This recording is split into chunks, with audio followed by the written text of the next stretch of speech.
महाराज श्री बाल मुकुंदाचार्य जी का पदार्पण मंच पर हो चुका है, मंचासीन हो चुके हैं।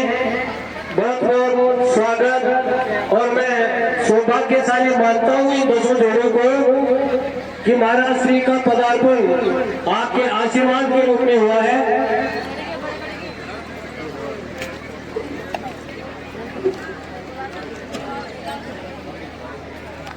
राजा रामचंद्र भगवान की, राधा गोविंदे महाराज की, काशी विश्वनाथ महाराज की, श्री हनुमान जी महाराज की, परशुराम भगवान की, गायत्री माता की।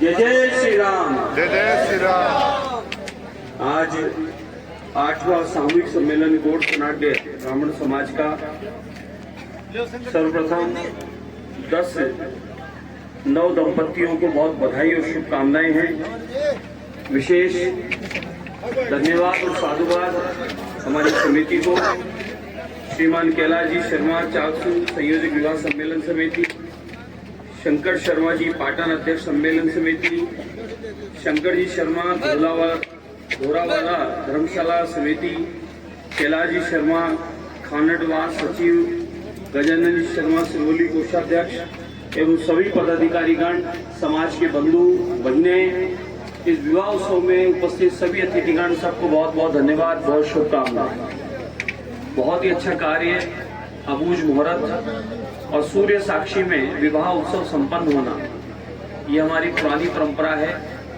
और ब्राह्मण समाज सब समाज का प्रतिनिधित्व करता है। ब्राह्मण समाज कोई पर्टिकुलर एक समाज नहीं, सर्व समाज को शिक्षा प्रदाता, ज्ञान प्रदाता, मार्गदर्शक और अपने देवी देवता की आराधना के साथ इस भारत के उन्नति और तरक्की के लिए निरंतर काम करने वाला है ये ब्राह्मण समाज है। और ब्राह्मण समाज का दिया हुआ उपदेश, संदेश सर्व समाज मान्य होता है। ऐसे ब्राह्मण समाज ने निरंतर कुरीतियां खत्म करने के लिए ऐसे कार्य पूरे भारतवर्ष में चल रहे हैं।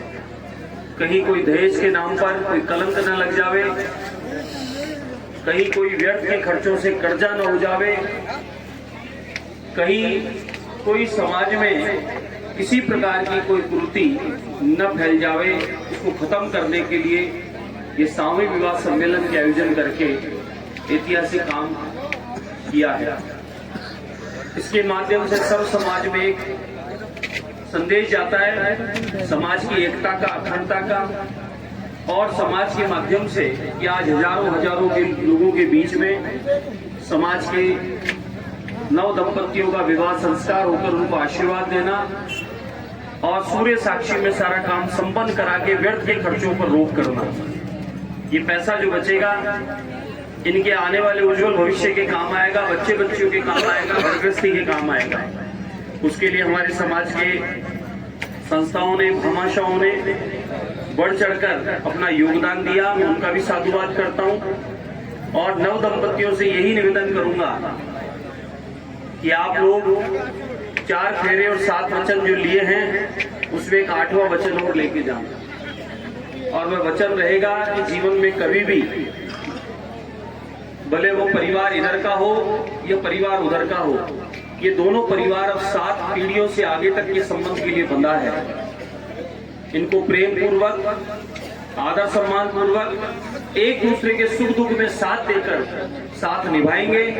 अब आज से बच्ची का परिवार, वह परिवार जिस परिवार में आज इसका लक्ष्मी स्वरूप पदार्पण हुआ है, और बच्चा जिस परिवार का वह धर्मपुत्र बन गया है, भले उसका नाम जवाई पड़ा हो, कुंवर साहब पड़ा हो, लेकिन वो उस परिवार का धर्मपुत्र बन गया है। तो धर्मपुत्र होने के नाते धर्म का रिश्ता निभाए और अपनी धर्मपत्नी, अपनी सहभागिनी को सुख दुख के सभी कामों में साथ रखते हुए और जीवन में परिवार को, समाज को उत्थान के लिए काम करें।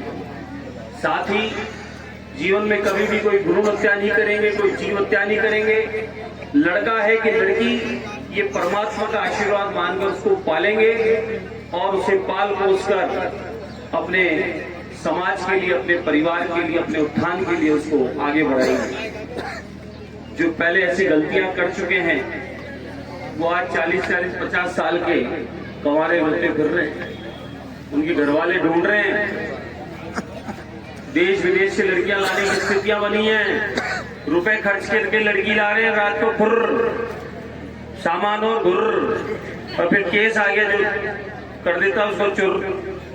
इसलिए ये बात का ध्यान रखना, लड़की नहीं होगी तो बहू कहां से होगी, और बहू नहीं होगी तो आगे पुत्र पुत्री कहां से होगा, वंश कैसे चलेगा। इसलिए आज के समय में देख रहे हैं आप बच्चियां कितनी तरक्की कर रही है। और हमारे तो आदरणीय प्रधानमंत्री नरेंद्र मोदी जी ने 2014 से आए जब से अनगिनत योजनाएं माताओं बहनों और बेटियों के लिए है। बच्चियों को आगे लाने के लिए अनगिनत योजनाएं मोदी जी की सरकार ने और राजस्थान सरकार आदरणीय मुख्यमंत्री भजनलाल शर्मा साहब के नेतृत्व में काम कर रही है। इसलिए बेटियों का भविष्य भी बहुत उज्जवल है। आप लोगों से यही अनुरोध रहेगा नव दंपतियों से, पुत्र है कि पुत्री, इस बात का विचार मत करना, जो है वो भगवान का आशीर्वाद है और उस आशीर्वाद को लेकर उसको पालना, अच्छी शिक्षा देना। और ये भी मत करना जो आजकल रिवाज चली है, हम दो हमारा एक, हम दो हमारे आगे होने दो। क्यों होने दो? कोई परिवार संभालेगा, कोई रिश्तेदारी निभाएगा, कोई व्यापार करेगा, कोई खेत खलियान संभालेगा, कोई नौकरी जाएगा, कोई पुलिस, कोई डॉक्टर, कोई इंजीनियर बनेगा। चारों तरफ से सब परिवार की तरक्की का काम करेंगे। एक होगा तो विदेश चला जाएगा, माँ बाप को अनाथ आश्रम में जाना पड़ेगा, और जितने खेत खलियान व्यापार जो कमाया है ये विधर्मी लोग जिनके 4 बेगम 36 है वो कब्जा कर लेंगे। 15-20 साल बाद ये स्थितियां हो जाएगी।